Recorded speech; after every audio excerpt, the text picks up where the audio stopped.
today because I'm running things from the iPad because Aspen's not here at the moment. So we're doing it all on our own. Usually she's behind the scenes and running things, but it will be me today. So that's why I have this in front of me and I will be looking down a lot. But anyway, Yeah, here we are. I will be looking down a lot, telling a personal story, just because I lack sleep. Yeah, sleep. Yes, My sometimes. brain just isn't going to have enough power, I don't think, to even tell my own story. Sometimes our teenage daughter keeps us up late. Yes. Yeah. So anyway, we thought we'd start this one off with a little trip down memory lane because Miranda showed me what she was going to be talking about, and I thought, oh, that gives me an idea. Um, and it was really kind of talking about things we think might be good for us or things we think that help us but actually hurt us in the end. Um, and so I thought what would be fun is to go down and take a little walk down memory lane with things we thought were good for us when we were children. There were many things in our past that the ad agency said were good for us, and we turned out to find out later they weren't. Some were before my time, but most of these were I actually remember. This first one I don't remember so much. But yeah, they used to say drinking soda for your baby was really good for your kid. For a better start in life, start cola earlier. And why we have the youngest customers in the business, 7 Up. So, yes, get those kids started on soda now for their health benefits. Um, the one a lot of people remember, cigarettes are good for you. More doctors smoke Camels than any other cigarette. And they haven't actually had ones that had dentists and stuff and everything. But yeah, there was one once upon a time in America and the world that smoking cigarettes, even your doctor recommends it. Um, this one I remember. DDT was a miracle bug spray. I was young when it came out, but I remember we had Black Flag in the house, and we used to use that. Did you guys use bug spray when you were a kid? Not that I recall, but Yeah. yeah. No, I remember Black Flag being the bug spray of choice for my mom. Um, but yeah, I remember that using it, and you kill everything with it. In fact, as kids, we used to go out walking around the lake, and we'd take a can of Black Flag, and there was a big nest of wasps. We would spray it, because they had that really cool nozzle on it that would shoot a stream really far. We just thought that was cool. Anyway, Yeah, it was just like a toy, I suppose. yeah, it was, and when you're a redneck in South Carolina, killing wasps was the thing to do. Uh, Here's one. Sugar is natural and good. And it was easy to believe because you wanted to believe. This is interesting. The ad here, if you can't read it, it's kind of small, but it says to have an ice cream cone before lunch so you take your appetite down, so you don't eat as much at lunch. Like, yes, have that big slice of cake before you have lunch. Eat dessert first. Life is uncertain.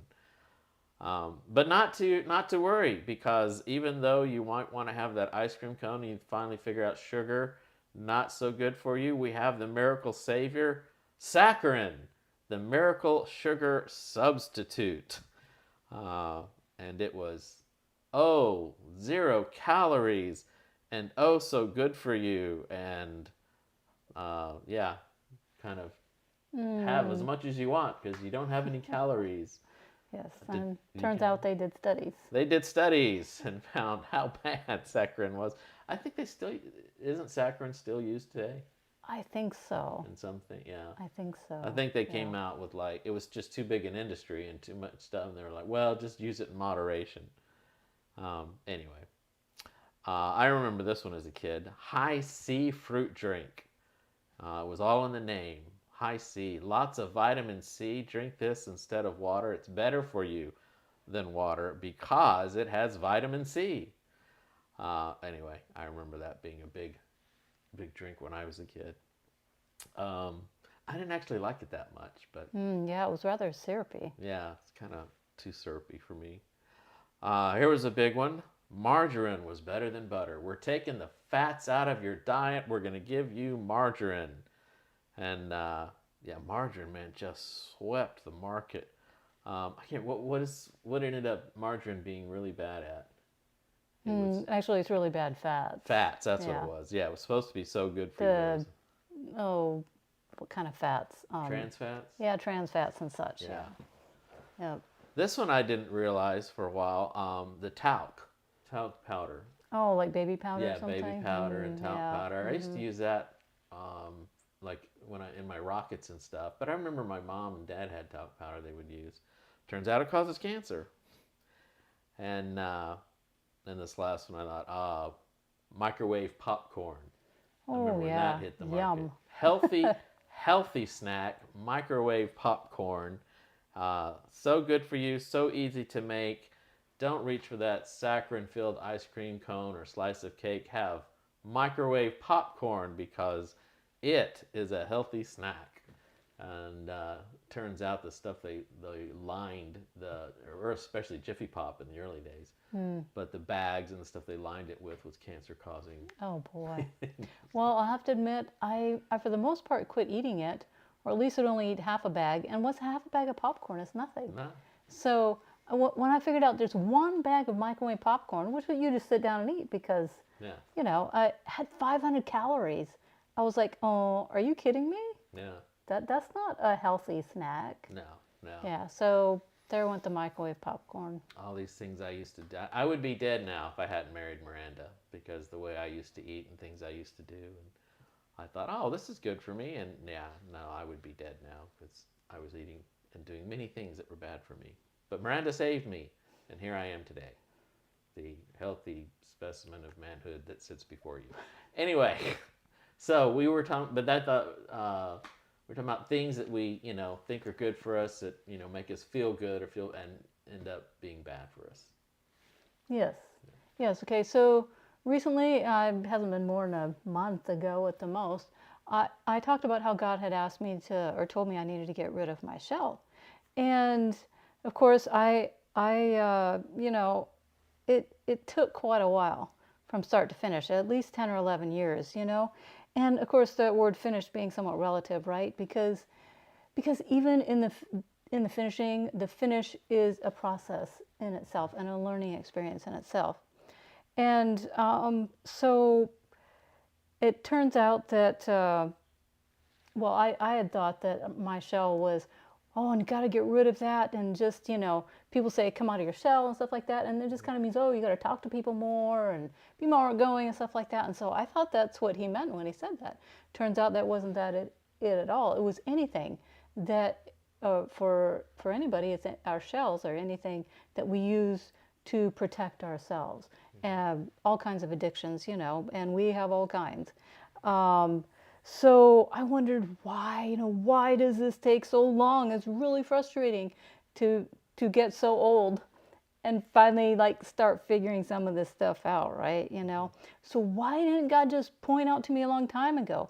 What was the real point, of getting rid of my shell? And I felt like if I would have maybe understood the whole thing better, maybe the time would have been shorter that it took to get through that. On the other hand, wasn't what God said enough?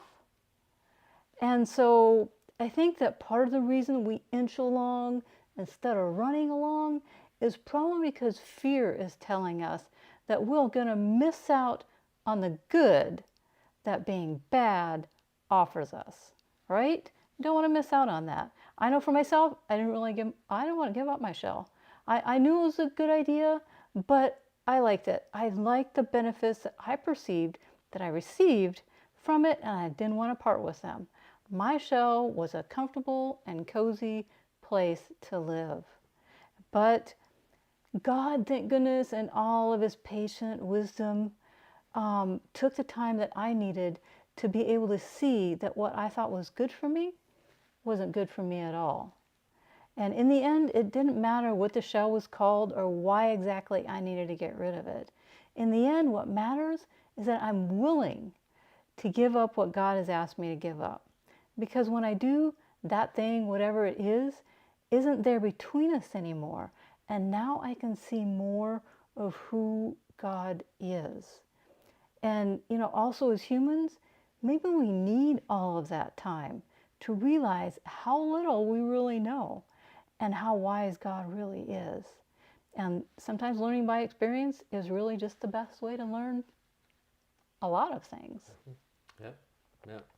And so it's like Myrna said, it's, sometimes we have these things that are shells or barriers or walls we put our stuff that we use to protect ourselves. And sometimes it's maybe the fear of, missing out on something good. Other times, like you said, it's the comfortable, it's the place I've created. So especially when it comes to addiction, it's the things I put up and the things I have in my life, boundaries, not boundaries, but like walls or shells or things that keep me feeling okay.